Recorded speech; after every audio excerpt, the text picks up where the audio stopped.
How can manufacturers secure their connected devices without slowing down their time to market? So device manufacturers really need to understand the types of threats that come from software, as opposed to understanding how hardware manufacturing chains function, or hardware manufacturing supply chains function, rather. In a software world,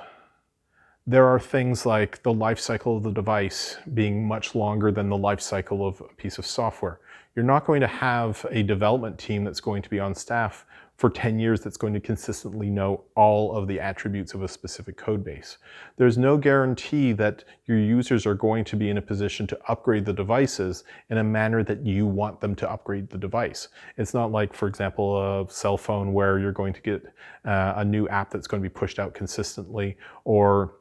that you can go and build a cool factor around the next shiny device with a flexible screen, and everybody wants to rush out and get rid of their old phone because they want a flexible screen. That's not the paradigm that you get when you start talking about a dishwasher or a stove or a thermostat or a doorbell camera or anything that's in a connected world.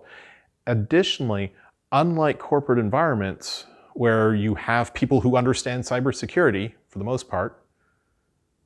the average home user, like say my parents,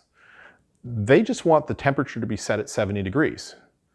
The fact that they can do it from their phone is kind of cool, but if you try to walk them through any of the security mindset that's necessary, that's just going to go well and truly over the top of their head. So it's on the manufacturers to make certain that the software that they're producing is going to be fit to function,